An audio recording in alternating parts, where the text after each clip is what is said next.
Well, hey, today we're starting our series in James, looking at verses 2 through 18. And here's something for you. Trials are not random. They're not interruptions in the Christian life. They're a part of it. You see, James begins his letter by telling us something that sounds almost unreasonable. He would say in verse 2, "Consider it a great joy, my brothers and sisters, whenever you experience various trials." And I know you're wondering this, joy and trials, that doesn't make sense. And I understand that. But you also have to understand that it doesn't make sense until you understand what those trials produce. You see, the testing of our faith, James says in verse 3, produces endurance. You see, God uses difficulty not to destroy our faith, but to develop it. Endurance is what holds us steady when life doesn't make sense.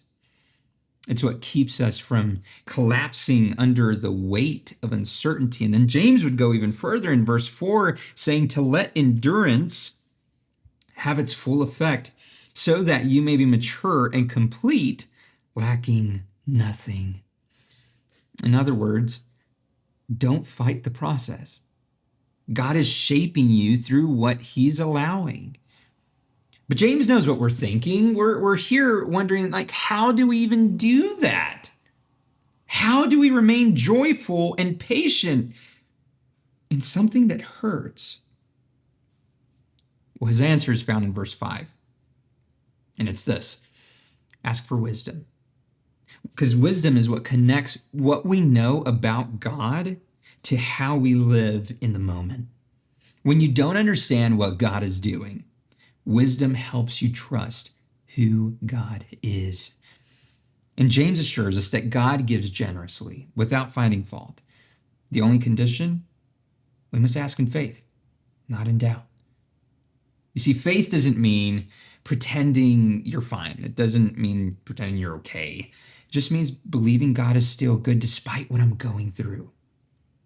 Then James turns to a warning about how easily our perspective can shift. The poor person might feel forgotten. The rich person might feel secure, but both are being tested. You see, trials reveal where our confidence really lies. They remind us that wealth fades, status changes, and circumstances crumble. But character endures. Verse 12 summarizes this section beautifully. It says, "Blessed is the one who endures trials, because when he has stood the test, he will receive the crown of life that God has promised to those who love him." Now, endurance isn't about gritting your teeth. It's about clinging to your faith long enough to see what God was forming through it. And then finally, James clarifies something essential in verses 13 through 15, that God may test us, but he doesn't tempt us. You see, trials are meant to strengthen our faith. Temptations are meant to sabotage it. Now, the difference lies in our response. You see, temptation comes from our own desires.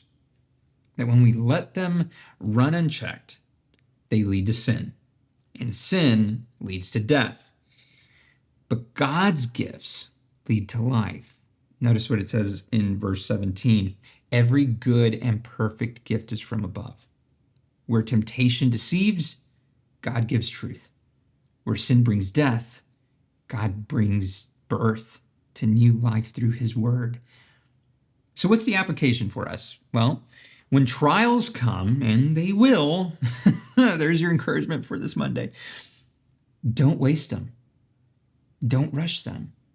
Let them do their work. Ask for wisdom. Anchor yourself in God's character, and remember, every hardship has a holy purpose behind it. The same God who allows the testing is the same God who promises the crown.